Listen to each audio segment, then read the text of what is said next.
Hello friends, welcome to decode sociology. As I have promised कि मैं आपके लिए शॉर्ट कॉन्सेप्ट्स एंड पीवाईक्यू का वीडियोस लाता रहूँगा।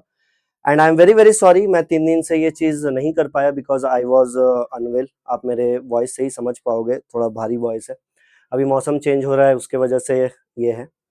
तो आज से लेके 1 महीने तक हम लोग शॉर्ट शॉर्ट कॉन्सेप्ट्स को देखेंगे, समझेंगे, पढ़ेंगे, डिकोड करेंगे और अच्छे से पढ़ेंगे। ठीक है, बहुत सारा वीडियोस अवेलेबल है, सारा चीज का वीडियोस अवेलेबल है। पीपीटी पढ़ के मैं पढ़ाना नहीं चाह रहा हूं आपको, मैं कॉन्सेप्ट्स बताना चाह रहा हूं, आपको कॉन्सेप्ट्स को घोल के पिलाना चाह रहा हूं। मेरा यह मकसद है, और इजी लैंग्वेज में। ठीक है, तो ऐसे ऐसे टॉपिक्स हम लोग अगले 1 महीने तक पिक करेंगे जो बहुत कॉमन टॉपिक्स है, लेकिन समझने में स्टूडेंट्स को बहुत ज्यादा दिक्कत होता है, बहुत ज्यादा। चाहे वो सोशियोलॉजी में बैचलर्स में हो या मास्टर्स में हो या अब नेट जेआरएफ का तैयारी कर रहे हो। ठीक है, तो इन सब स्टूडेंट्स के लिए ये बहुत बेनिफिशियल क्लास होने वाला है। प्लीज आप इस चीज को ज्वाइन करना। ठीक है, तो आज जो हमारा टॉपिक है वो है सोशियोलॉजिकल पर्सपेक्टिव। ठीक है, सोशियोलॉजिकल पर्सपेक्टिव। जब मैं पर्सपेक्टिव की बात करता हूं, क्या होता है पर्सपेक्टिव? कोई किसी भी चीज को देखने का नजरिया।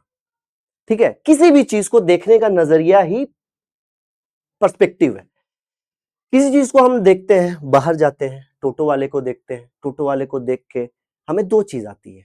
या तो हमें दया आता है, भाई ये दिन भर कितना मेहनत करता है, रात भर बैटरी चार्ज करता है, दिन भर ये गाड़ी चलाता है, कितना मेहनत करता है पैसे कमाने के लिए। और एक हमारा पर्सपेक्टिव, जब मैं गाड़ी चला रहा हूं ना, और जब वो कट मार के ऐसे करके निकल जाए, तब मेरा पर्सपेक्टिव बोलता है यार ये तो अजीब इंसान है, कैसे चला रहा है, ये सारे टोटो वाले ऐसे ही होते हैं। ये होता है पर्सपेक्टिव। तो क्या ये सोशियोलॉजिकल है? नहीं, ये हमारा पर्सपेक्टिव है। So today's topic is sociological perspective. Okay, तो सबसे मेरा एक फंडामेंटल क्वेश्चन के साथ स्टार्ट करता हूं कि what is sociological perspective and why do we need sociological perspective. ठीक है, अगर सोशियोलॉजी स्टडी ऑफ सोसाइटी है, तो मैं डायरेक्टली सोसाइटी में बाहर निकल क्यों नहीं जाता हूं और मैं पढ़ना स्टार्ट क्यों नहीं कर देता हूं? राइट, इसका एक रीजन है। क्या रीजन है? कि किस तरह सोसाइटी को हम देखते हैं वो डिपेंड करता है हम कौन है। राइट, लाइक फॉर इंस्टेंस, अगर मैं मेंबर्स ऑफ सोसाइटी की बात करूं, ठीक है, तो me as a member of society, ठीक है, so for instance I am a young man, look at the society at a large extent. जो डिपेंड करेगा किस चीज पे? डिपेंड करेगा मेरे एज पे। राइट, मैं किस क्लास से आता हूं, मैं किस फैमिली बैकग्राउंड से आता हूं, राइट, मैं किस रिलीजन से आता हूं, मेरी इथनिसिटी क्या है, मेरा एजुकेशनल क्वालिफिकेशन क्या है। तो ये सब जो चीज है ना, ये सब सोशियोलॉजिकल क्वेश्चंस है जो हमें daily day to day life में कहीं ना कहीं देखने को मिलता है। राइट, तो ये सब क्वेश्चंस डिफाइन करता है कि मैं कौन हूं। राइट, और मेरा सोसाइटी में क्या पोजीशन है। ये सबसे बड़ा एक इंपॉर्टेंट क्वेश्चन है कि मेरा सोसाइटी में क्या क्वेश्चन है, ये सोशियोलॉजी डिफाइन करता है। इससे ये बात क्लियर होता है ना दोस्तों कि कॉमन वे ऑफ सेंस जो होता है सोशियोलॉजिकल पर्सपेक्टिव नहीं है। एक कॉमन, जैसे मैंने आपको टोटो का एग्जांपल दिया, वो एक कॉमन सोच हो सकता है, एक कॉमन थॉट हो सकता है, पर ये कहीं से भी सोशियोलॉजिकल पर्सपेक्टिव नहीं हो सकता है ना। हम हम सबको मतलब एक सोसाइटी के बारे में अंडरस्टैंडिंग होता है as a member of society, but वो अंडरस्टैंडिंग ना बहुत लेम होता है, बहुत कॉमन होता है, यूजुअली पार्शियल और प्रीजुडाइज्ड होता है। राइट, वो एक प्रीजुडाइज्ड नोशन होता है, एक थॉट होता है। तो अगर मेरा आइडिया है कि मैं क्लास के बारे में क्या जानता हूं, मैं अर्बनाइजेशन के बारे में क्या जानता हूं, मैं सोशलाइजेशन के बारे में क्या जानता हूं, मैं ग्लोबलाइजेशन के बारे में, रिलीजन के बारे में, कम्युनिटी के बारे में, rural society, agrarian society and etcetera etcetera etcetera, बहुत सारी चीजों में मेरा अपना थॉट क्या है, जब मैं इसकी बात करूं, तो ये सब आइडियाज मैंने कहां से सीखा? ये सब आइडियाज मैंने सीखा अपने डे टू डे लाइफ में, अपने पीयर ग्रुप से, अपने फैमिली से, अपने कम्युनिटी से। राइट, ये सब चीज है। बट सबसे बड़ा यहां पे एक क्वेश्चन है, ये जो कॉमन नॉलेज है ये वैलिडेटेड नहीं है, कहीं से भी ये वैलिडेटेड नहीं है, ठीक है। तो सोशियोलॉजिकल पर्सपेक्टिव हम उस आइडिया को बोलेंगे जो वैलिडेटेड हो। वैलिडेटेड कैसे हो? वैलिडेटेड हो इंपेरिकल एविडेंस से, लाइक लॉजिकल इन्फ्रेंसेस से, या कंपैरेटिव मेथड से, ठीक है। तो जब मैं इस चीज की बात कर रहा हूं तो थोड़ा मैं इमर्जेंस की तरफ जाना चाहता हूं कि सोशियोलॉजी का जो इमर्जेंस हुआ उस समय की जो सोसाइटी थी वो बहुत ज्यादा साइंटिफिक टेम्परामेंट की तरफ जा रही थी, राइट। जैसे इनलाइटमेंट, डार्क एज से इनलाइटमेंट का पीरियड आया, जब इनलाइटमेंट का पीरियड आया वहां से थोड़ा सा हमारा नॉलेज बढ़ा, साइंटिफिक टेम्पर बढ़ा, ठीक है। फिर फ्रेंच रेवोल्यूशन आया, ग्रोथ ऑफ मॉडर्निटी हम लोग ने देखा, इंडस्ट्रियल रेवोल्यूशन देखा, और ऐसे धीरे धीरे धीरे धीरे धीरे धीरे करके हमारा सोसाइटी डेवलप हुआ और सोशियोलॉजी एज अ सब्जेक्ट भी डेवलप हुआ। Is it? If I am not wrong. तो यही चीज को हम लोग आगे जब देखते हैं तो सोसाइटी को भी ना नेचुरल वर्ल्ड के जैसा देखा गया, कि नेचुरल वर्ल्ड में जैसे फिजिकल लॉज काम करते हैं वैसे ही हम लोगों को सोसाइटी के लिए एक सोशल लॉज की जरूरत है। और यहीं पे सबसे पहले आता है पर्सपेक्टिव ऑफ एवोल्यूशन, जिसको हम लोग एवोल्यूशनरी पर्सपेक्टिव बोलते हैं। एवोल्यूशनरी पर्सपेक्टिव की जब मैं बात करूं तो सबसे पहले father of sociology August Comte की बात होती है, ठीक है, जिन्होंने सोशल फिजिक्स, सोशियोलॉजी को क्या बुलाया? Social physics. Very very important, इसको नोट डाउन कर लो क्योंकि ये काफी एग्जाम्स में डायरेक्ट एमसीक्यू आता है कि who coined the terms, who called sociology as social physics. Direct answer होगा क्या? ऑगस्ट कॉम्ट, ठीक है। फिर उन्होंने social laws and physical laws को कंपेयर किया। उन्होंने बोला कि सोशल लॉज जैसे फिजिकल लॉज हमारे फिजिकल लाइफ को गवर्न करने के लिए बहुत नेसेसरी है, मैथ्स है, फिजिक्स है, केमिस्ट्री है, उसी तरीके से सोसाइटी को गवर्न करने के लिए सोसाइटल लॉज भी लाना चाहिए, लाना होगा। और यहीं पे ऑगस्ट कॉम्ट ने इसको लास्ट साइंस टू डेवलप बोला। Sociology is the last science to develop, please note it down somewhere, ठीक है। तो अगर मैं बात करूं व्हाट इज सोशियोलॉजिकल पर्सपेक्टिव, अभी तक जो मैंने आपको ज्ञान दिया प्लीज यहां पे देखना। इट इन्वॉल्व्स, अच्छे से देखो प्लीज यहां पे, it involves viewing the world from a new angle. एक न्यू एंगल हमें देता है, ठीक है। अगर मैं जेंडर की बात करूं, एज अ पर्सन अगर मैं जेंडर को देखता हूं तो मैं कैसे देखता हूं जेंडर को? जेंडर को मैं देखता हूं एक पर्सपेक्टिव के जैसा, ठीक है। कैसा पर्सपेक्टिव के जैसा? कि जेंडर बायोलॉजिकली नहीं है, ये सोशली कंस्ट्रक्टेड है। और इस जेंडर में आप अगर पूरे इंडिया में, चलो वर्ल्ड की बात बाद में करता हूं, अगर इंडिया में आप कन्याकुमारी से लेके अगर जम्मू कश्मीर तक आप ट्रैवल कर जाओगे, या गुजरात से लेके आप नॉर्थ ईस्ट तक ट्रैवल कर जाओगे, तो आपको बहुत सारे वेरिएशंस दिखेंगे, बहुत सारे वेरिएशंस दिखेंगे। और जेंडर में आपको क्या दिखेगा? कि यहाँ पे बहुत सारा डिफरेंशिएशन है। कहीं पे बहुत ज्यादा पैट्रियार्की फॉलो हो रहा है जहां पे वुमेन को दबाया जा रहा है, कहीं पे मैट्रियार्कल फैमिली देखने को मिलता है ना।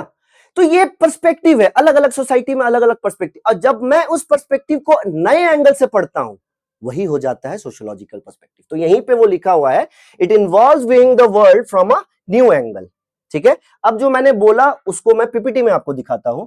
Instead of just looking at individual choices, it connects personal individual choices to larger social forces, ठीक है।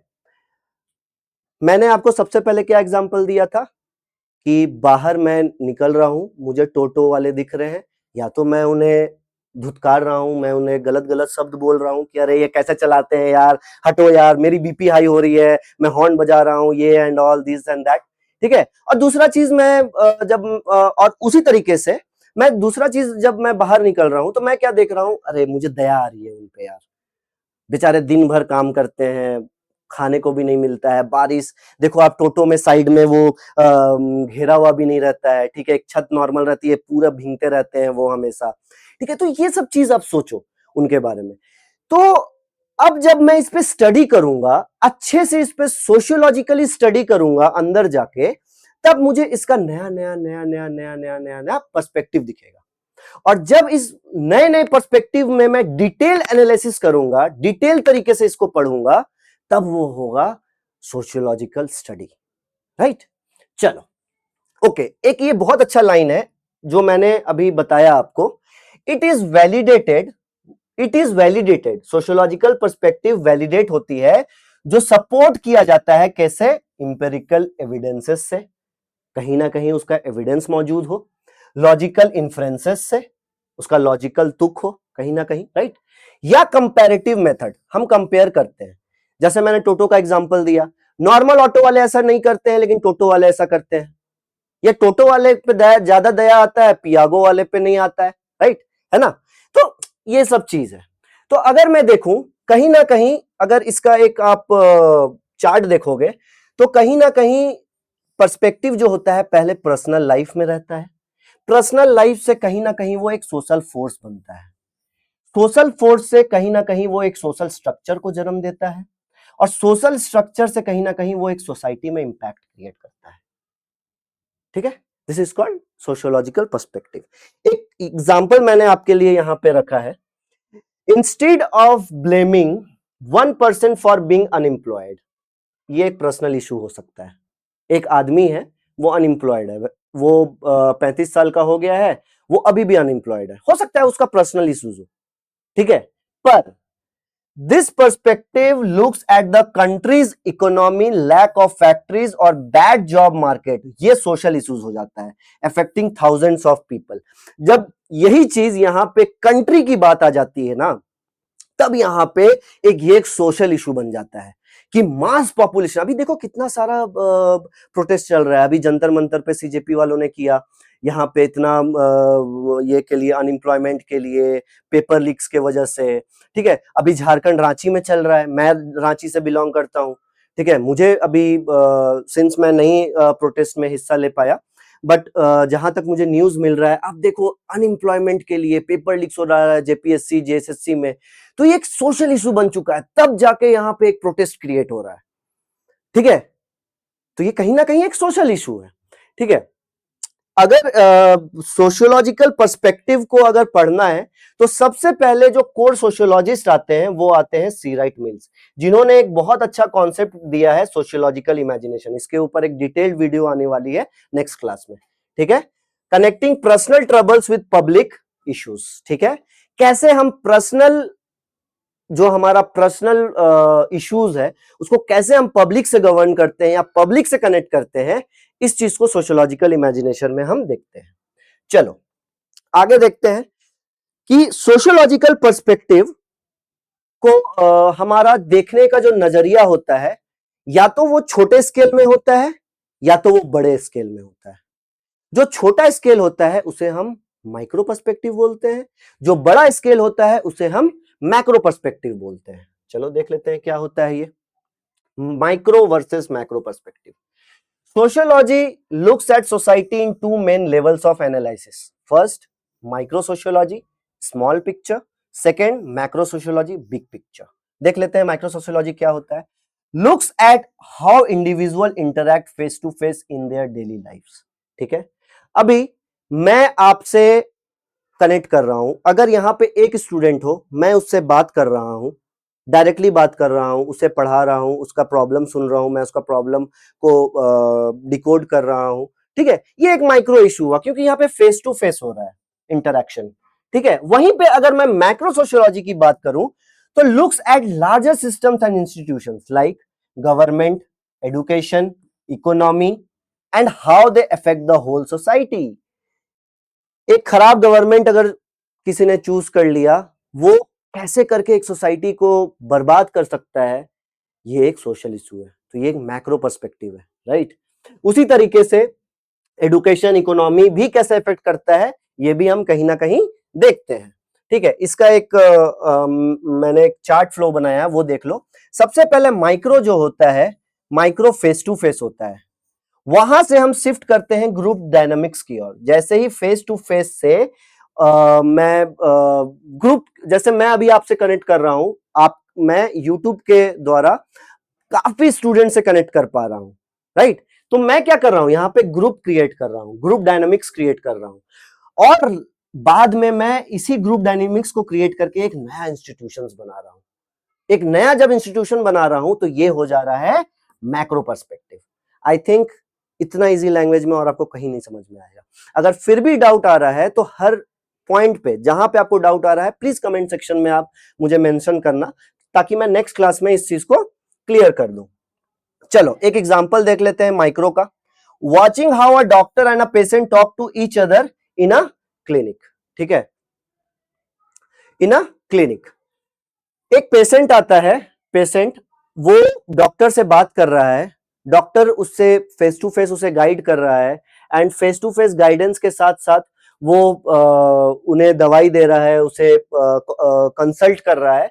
तो एक कहीं ना कहीं ये माइक्रो पर्सपेक्टिव होगा। और जब मैक्रो की मैं बात करूं, अगर उसी हेल्थ केयर सिस्टम को मैं पूरे as a entire health care system को मैं स्टडी करने जाऊं, और वो हेल्थ केयर सिस्टम कैसे मेरे कंट्री को अफेक्ट कर रहा है, और मेडिसिन प्राइसेस कैसे बहुत सारे लोगों, जैसे बहुत बार मेडिसिन प्राइसेस बहुत बड़ा हो जाता है, बहुत हाई हो जाता है, जिसके वजह से एक लार्ज कम्युनिटी, एक लार्ज तबके ऑफ मतलब एक बड़े तबके ऑफ लोगों को बहुत ज्यादा दिक्कत कर देता है।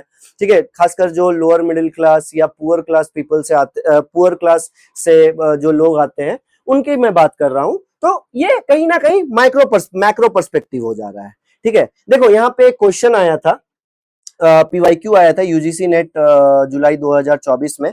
ये क्वेश्चन बोल रहा था, the study of everyday behaviour in situations to face interaction is usually called. इसे क्या बोलते हैं? ठीक है, this is called micro sociology. क्यों? देखो सबसे पहले कीवर्ड्स पकड़ना है, क्वेश्चन उठाओ तो सबसे पहले कीवर्ड्स उठाओ, वहां से क्वेश्चन दिख रहा है, कीवर्ड्स उठाओ, फेस टू फेस इंटरेक्शन। ठीक है, face to face interaction means micro sociology. चलो आगे बढ़ते हैं। अब इस पार्ट में, इस वीडियो लेक्चर में हम लोग मेनली तीन पर्सपेक्टिव को टारगेट करेंगे। नेक्स्ट में और पर्सपेक्टिव में बताने वाला हूं, पर अभी मेनली मैं तीन पर्सपेक्टिव के बारे में बात करने वाला हूं। सबसे पहला जो आता है वो आता है स्ट्रक्चरल फंक्शनलिस्ट पर्सपेक्टिव। ठीक है, चलो देख लेते हैं क्या है, पहले पढ़ते हैं। This perspective sees society as a stable, well-organized system. Stable को मैं मार्क कर लेता हूं, well-organized system को मैं मार्क कर लेता हूं। ठीक है, ये सोसाइटी को कैसे देखती है? ये सोसाइटी को कोहेरेंट वे में देखती है, कोहेशन के फॉर्म में देखती है, राइट। कि सोसाइटी में कितना ज्यादा मतलब वो एक दूसरे से कैसे जुड़े हुए हैं, ठीक है, ये देखती है। तो जब इसकी बात होती है तो वो स्टेबल और ऑर्गेनाइज बनाने के बारे में सोचती है, और कहीं ना कहीं ये एक माइक्रो पर्सपेक्टिव है। ठीक है, it compare society to a human body. अब आप बोलोगे कि सर ह्यूमन बॉडी कहां से लेके आ गए, साइंस बोल दिए तो क्या ह्यूमन बॉडी घुसा दोगे, बायोलॉजी भी लेके आ जाओगे? हाँ लेके आऊंगा, कैसे मैं बताता हूं। मी एज अ पर्सन, मेरे पास ब्रेन है, मेरे पास आंखें हैं, मेरे पास लंग्स है, मेरे पास लीवर है, मेरे पास स्टोमक है, सारा ऑर्गन्स का एक अपना अपना काम है ना। ठीक है, राइट। उसी तरीके से सोसाइटी को जब कंपेयर किया जाता है फंक्शनिस्ट के द्वारा, तो सोसाइटी को बोला जाता है कि सोसाइटी में भी जितने ऑर्गन्स हैं, जैसे गवर्नमेंट हो गया, जैसे फैमिली हो गया, मैरिज हो गया, ये सब ऑर्गन्स मिलके क्या कर रहे हैं? कहीं ना कहीं सोसाइटी, रिलीजन हो गया, कहीं ना कहीं सोसाइटी को बाइंड कर रहे हैं एक जगह, और अपना अपना फंक्शन करने के साथ साथ सोसाइटी को एज अ होल चला रहे हैं। जैसे ये पूरा सारा ऑर्गन्स मिला के मेरे बॉडी को चला रहा है, उसी तरीके से ये सब ऑर्गन्स मिला के क्या कर रहे हैं? सोसाइटी को चला रहे हैं, राइट। चलो ओके, देखो देखो यहां पे लिखा हुआ भी है, just like your heart, brain and lungs work together to keep you alive, आपको जिंदा रखने में हेल्प करता है, उसी तरीके से different parts of society like family, school, laws, ठीक है, गवर्नमेंट, ये वर्क करते हैं together to keep society stable and peaceful. इसका क्या है? इसका है इंटरडिपेंडेंट पार्ट्स। जो इंटरडिपेंडेंट पार्ट्स हैं वो क्या करते हैं, फंक्शंस परफॉर्म करते हैं, और फंक्शन परफॉर्म करने के साथ साथ वो क्या करते हैं, कहीं ना कहीं सोसाइटी में स्टेबिलिटी और इक्विलिब्रियम लाते हैं। ठीक है, चलो एक एग्जांपल देखते हैं। यहां पे एग्जांपल में मैंने रखा है, if a person's heart stops their whole body fails. अगर मेरा अभी हार्ट काम करना बंद कर दे तो मैं यहीं पे मर जाऊंगा, right. Similarly in society if the education system suddenly stops, देखो कनेक्ट हुआ ना, अभी एजुकेशन सिस्टम को लेकर प्रोटेस्ट चल रहा है, क्यों, क्योंकि वहां अराजकता है, वहां प्रॉब्लम है, उस प्रॉब्लम को सॉल्व करने के लिए प्रोटेस्ट हो रहा है ना। तो अगर एजुकेशन सिस्टम सडनली फॉल हो जाएगा, लाइक ड्यूरिंग अ लॉकडाउन, देखो लॉकडाउन का एग्जांपल यहां पे दिया है, it immediately hurts the economy, ठीक है, because parents have to stay home and can't work. ठीक है, अगर इकोनॉमी यहां पे सडनली इकोनॉमी अगर डाउन हो जाए तो पेरेंट्स यहाँ पे लॉकडाउन में आपने क्या देखा, पेरेंट्स बाहर नहीं जा पा रहे थे, काम नहीं कर पा रहे थे, सबका तो वर्क फ्रॉम होम नहीं चल पा रहा है। ठीक है, तो सबका तो वर्क फ्रॉम होम नहीं चल पा रहा था, जो मजदूर लोग हैं वो क्या करेंगे, तो एक सोशल इशू है ना। तो चलो आगे देखते हैं। All parts of society dependent on each other, सारा पार्ट एडुकेशन इकोनॉमी से कनेक्टेड है, ठीक है, इकोनॉमी रिलीजन से कनेक्टेड है, रिलीजन फैमिली से कनेक्टेड है, राइट। चलो इसमें जो कोर सोशियोलॉजिस्ट आते हैं वो सबसे पहले आते हैं इमाइल डर्कहाइम। ठीक है, इसमें जो सबसे पहले कोर सोशियोलॉजिस्ट आते हैं वो आते हैं इमाइल डर्कहाइम। ठीक है, जब मैं इमाइल डर्कहाइम की बात करूं तो उनका जो एक सबसे इंपॉर्टेंट बुक था उनका नाम था रूल्स ऑफ सोशियोलॉजिकल मेथड। उनमें उन्होंने बताया था कि कैसे सोशियोलॉजी के मेथड्स को यूज करके हम सोसाइटी के डिफरेंट पार्ट्स को पढ़ सकते हैं, और उसको पढ़ने के साथ साथ हम लोग ये देख सकते हैं कि वो सोसाइटी को कैसे हेल्प कर रही है। और उसके बाद एक इसका सबसे अच्छा एग्जाम्पल इमाइल डर्कहाइम ने अपने एक वर्क में लिया था, सुसाइड। सुसाइड को जब वो पढ़ रहे थे तो उन्होंने दो टर्म्स को पढ़ा था, दो कम्युनिटी को पढ़ा था, पहला कैथोलिक्स एंड दूसरा प्रोटेस्टेंट। अगर मैं सुसाइड की बात करूं तो सुसाइड क्या है, सुसाइड एक साइकोलॉजिकल थिंग है, राइट। पर उस समय इमाइल डर्कहाइम ने देखा कि बहुत ज्यादा सुसाइड का रेट बढ़ चुका है। ठीक है, अब सुसाइड का रेट इतना बढ़ने का क्या रीजन था, ये जब वो पढ़ने गए तो उन्होंने एक अननोटिसेबल चीज देखा। उन्होंने पढ़ा कि ये जो कैथोलिक्स है ना, इसमें सुसाइड का रेट बहुत कम है, और जो प्रोटेस्टेंट है ना, इनमें सुसाइड का रेट बहुत ज्यादा है। ठीक है, अब यहां से जब उन्होंने इस चीज को डीपली पढ़ना चाहा, डीपली वो लोग जब पढ़े तो उन्होंने देखा कि कैथोलिक्स जो होते हैं ना वो कंटिन्यू चर्च जाते हैं, चर्च में वो सबके साथ मिलते हैं, रिलीजन को बहुत रिलीजन उनको बहुत बाइंड करके रखा हुआ है। ठीक है, और रिलीजन कहीं ना कहीं उनके सॉरी उनके डेली लाइफ को गवर्न कर रहा है, और उस पे जो इंडिविजुअल थे ना उनके एक साइकोलॉजिकल बिहेवियर में एक चेंजेस देखने को मिला कि वो बहुत काम है, शांत है, तो इसमें सुसाइडल रेट बहुत कम था। वहीं मैं प्रोटेस्टेंट की बात करूं तो वो चर्च नहीं जाते थे, चर्च में उतना टाइम स्पेंड नहीं करते थे, रिलीजन को उतना ज्यादा फॉलो नहीं करते थे, उतना ज्यादा उसको हावी नहीं होने देते थे, तो अनएक्सपेक्टेडली यहां पे सुसाइड रेट ज्यादा था। ठीक है, अब देखो कैसे करके एक इंडिविजुअल फेनोमेनन को उन्होंने एक लार्जर सोशल पर्सपेक्टिव में चेंज कर दिया, राइट, यही होता है। ठीक है, फिर उसके बाद उन्होंने सोशल फैक्ट के बारे में बात किया। जब सोशल फैक्ट के बारे में उन्होंने बात किया तो उन्होंने बोला कि ये जो सोसाइटी है ना, यहां पर जो भी हम देखते हैं वो एक ऑब्जेक्टिव रियलिटी है। ठीक है, ऑब्जेक्टिव रियलिटी के बारे में वहां पे उन्होंने बात किया।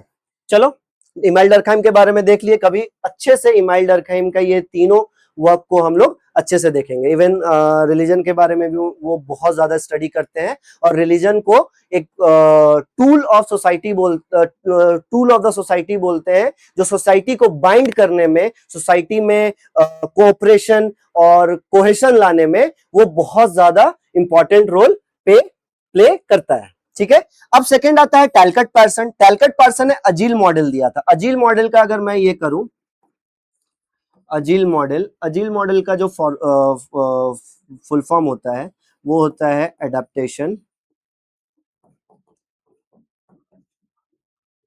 सेकंड गोल अटेनमेंट,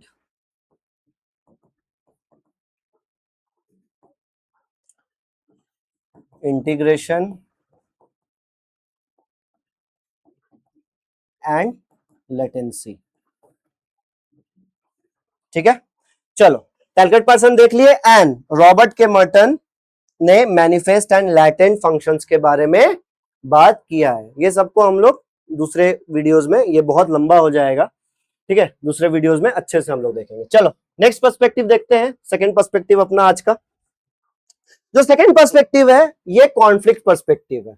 मैंने ये सेकंड में इसलिए रखा है क्योंकि ये जो हमारा फंक्शनल पर्सपेक्टिव है उससे बिल्कुल ऑपोजिट है।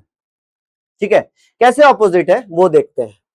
This perspective is the exact opposite of functionalism. देखो मैंने बोला ना, it says that society is not peaceful, it is full of struggle and competition. हर मोड़ में आपको लाइफ में आपको स्ट्रगल फेस करना पड़ेगा, आपको कॉन्फ्लिक्ट झेलना पड़ेगा। ठीक है, आप चाहे फैमिली में हो, अपने भाई से लड़ रहे हो अपने जमीन के लिए, अपने माँ बाप से स्ट्रगल कर रहे हो कि बाहर जाना है मुझे। अगर आप एक गर्ल हो या एक आप वुमेन हो तो आपको बहुत सारा अपना हक के लिए लड़ाई लड़ना पड़ रहा है। हर चीज में लड़ाई है। ठीक है, जो कॉन्फ्लिक्ट पर्सपेक्टिव जो है ना वो बोलता है कि ये जो सोसाइटी इतने अच्छे तरीके से, आपने फंक्शनलिस्ट को वो बोलते हैं कि इतने अच्छे तरीके से जो आपने बोल दिया ना, अच्छा इसमें तो कोहेशन होता है, सब एक दूसरे के साथ कनेक्ट होकर चलते हैं, नहीं, इसमें भी कहीं ना कहीं कॉन्फ्लिक्ट आता है। ठीक है, different groups are always fighting for limited resources like money, jobs and power. 5 लोग हैं, 5 लोग एक जॉब के लिए गए हुए हैं, उसमें कॉन्फ्लिक्ट आएगा ना, आएगा, पांचों एक दूसरे से लड़ेंगे, और जो उन पांचों में से सबसे बेस्ट होगा कंपनी उसे रखेगी। आया ना कॉन्फ्लिक्ट। ठीक है, उसी तरीके से मनी, पावर सब में आता है। The rich and powerful control the weak and poor. हमेशा ये कार्ल मार्क्स का एक बहुत अच्छा कॉन्सेप्ट है, जहां पे वो बूर्जुआ और प्रोलेटेरिएट का एक, अभी मैं हम लोग देखेंगे बूर्जुआ और प्रोलेटेरिएट का वो बहुत अच्छा कॉन्सेप्ट देते हैं, जहां पे रिच क्लास और पुअर क्लास को डिफाइन करते हैं कि रिच क्लास हमेशा से चाहता है पुअर क्लास को यूज करना, कैसे यूज करता है वो सब यहाँ पे कॉन्फ्लिक्ट पर्सपेक्टिव में हम लोग देखते हैं। चलो, सबसे पहले रिसोर्स का स्कैरसिटी होगा। जैसे ही रिसोर्स का स्कैरसिटी होगा वैसे ही सोसाइटी में क्या होगी, इनइक्वालिटी बढ़ेगी। इनइक्वालिटी बढ़ेगी तो क्या होगा, टेंशन बढ़ेगा। इनइक्वालिटी और टेंशन बढ़ेगा तो ऐसी तो आया ना फ्रेंच रेवोल्यूशन, ऐसी तो आया। ठीक है, फिर उसके बाद एक बहुत बड़ा जंग छिड़ेगा जिसको हम लोग बोलते हैं कॉन्फ्लिक्ट, और कॉन्फ्लिक्ट जैसे ही जंग छिड़ेगा उसके लिए फिर आएगा चेंज, और उस चेंज को हम लोग बोलेंगे सोशल चेंज। ठीक है, इसको, ये वेरी वेरी इंपॉर्टेंट, इसको हमेशा ध्यान रखना। ठीक है, चलो एक एग्जांपल ले लेते हैं। एक फैक्ट्री ओनर के, think of a factory owner. मान लो कि आप एक बॉस हो और मैं एक फैक्ट्री वर्कर हूं। ठीक है, आप बॉस हो, फैक्ट्री के ओनर हो, मैं एक फैक्ट्री का वर्कर हूं, आपके अंडर में काम कर रहा हूं। The boss wants to pay the lowest possible salary to make more profit. आपने मुझे काम पे रखा है, जितना कम से कम सैलरी में आप मुझे रख सको, आप तो वही चाहोगे ताकि आप प्रॉफिट कमा सको। ठीक है, the worker wants the highest possible salary to survive and take care of their family. अब उसी के कॉन्ट्रास्ट, वहीं पे उसी के कॉन्ट्रास्ट क्या होगा, जो वर्कर होगा, वर्कर क्या करेगा, वर्कर क्या चाहेगा, वर्कर चाहेगा कि नहीं, मुझे ज्यादा से ज्यादा सैलरी मिल सके ताकि मैं अपने फैमिली मेंबर्स को सफाइज कर सकूं, उन्हें खिला पिला सकूं, अच्छी एजुकेशन दे सकूं, अच्छा क्वालिटी ऑफ लाइफ दे सकूं, राइट? सबका ये ख्वाहिश होता है। अब यहां पे होगा क्रिएट टेंशन। वर्कर बार बार कुछ दिन तक काम करेगा, फिर वो बोलेगा नहीं हाई सैलरी बढ़ाओ बढ़ाओ बढ़ाओ बढ़ाओ, और इस चीज को जो फैक्ट्री ऑनर रहेगा वो क्या करेगा, इस चीज को डिले करेगा। अब वहां पे होगा कॉन्फ्लिक्ट क्रिएट। ठीक है, चलो समझ गए, बहुत इजी एग्जांपल था। Because their basic goals are totally opposite, there will be always tension and conflict over money. चलो मैं एक यहां पे बना देता हूं, ये ओनर है, इसके बिल्कुल ऑपोजिट यहां पे है वर्कर। वर्कर क्या चाहता है, ज्यादा सैलरी। ओनर क्या चाहता है, कम सैलरी देना और हाई प्रॉफिट कमाना। ठीक है, तो ये जो फेज, ये जो सर्कुलेशन है ना, इस सर्कुलेशन को ही हम लोग बोलते हैं कॉन्फ्लिक्ट। यहां पे क्या जनरेट होगा, कॉन्फ्लिक्ट जनरेट होगा। ठीक है, चलो इसके जो कोर सोशियोलॉजिस्ट हैं, ठीक है, सबसे पहले हम इसमें कार्ल मार्क्स को देखते हैं, जो class conflict between the rich bourgeoisie and poor proletariat जो मैंने बताया, इसको वो पढ़ते हैं। फिर रैल्फ डैरेंडॉर्फ है, जो conflict based on authority relations के बारे में पढ़ते हैं। ठीक है, प्रॉपर्टी को भी वो देखते हैं कि सिर्फ प्रॉपर्टी में ही ये चीज नहीं होता है। ठीक है, ये जो कॉन्फ्लिक्ट है ये प्रॉपर्टी में ही नहीं होता, ये डे टू डे लाइफ में होता है, हर एक चीज में होता है, राइट? चलो लास्ट बट नॉट लिस्ट, अपने नेक्स्ट में बढ़ते हैं हम लोग। इसको हम लोग बोलते हैं सिंबॉलिक इंटरैक्शनिस्ट पर्सपेक्टिव। और ये आज का हम लोगों ने जो दो देखा वो मैक्रो पर्सपेक्टिव था, बट ये माइक्रो पर्सपेक्टिव है। ठीक है, इसको कॉइन किया था, इस टर्म को कॉइन किया था हर्बर्ट ब्लूमर ने। डायरेक्ट क्वेश्चन आता है, direct, who coined the term symbolic interactionism? या तो टर्म आएगा या तो कॉन्सेप्ट आएगा, कुछ भी आएगा, हर्बर्ट ब्लूमर याद कर लेना। चलो क्या होता है हम लोग देखते हैं इस सिंबॉलिक इंटरैक्शनिज्म को। This perspective focuses on our everyday interactions, छोटा से छोटा इंटरैक्शंस। ठीक है, माइक्रो मैं पहले ही बताया था, माइक्रो क्या करता है, फेस टू फेस। ठीक है, तो इंटरैक्शनिज्म जो कॉन्सेप्ट है, इंटरैक्शनिस्ट पर्सपेक्टिव है, वो एवरीडे इंटरैक्शंस को पढ़ता है। It says that people give meanings two things like symbols, words और gesture.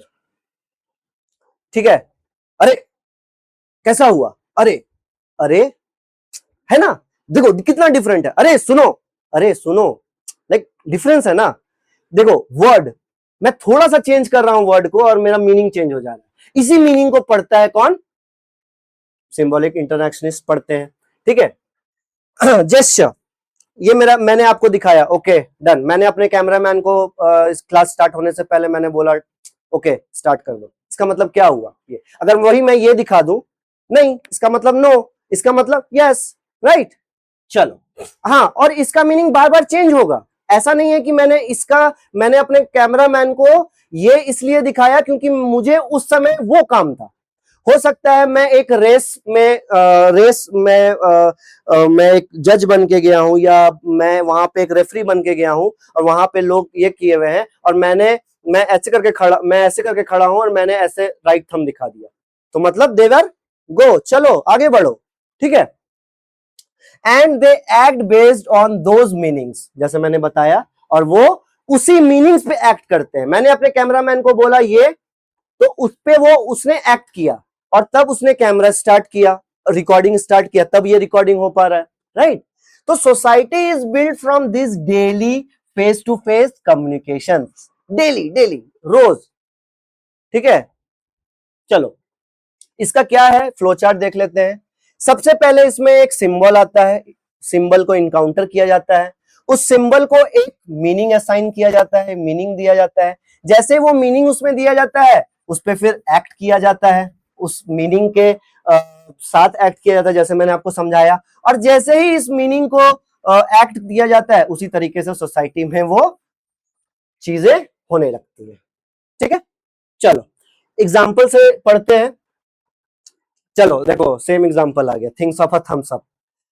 Think of a thumbs up gesture, इसका जो मैंने बात किया.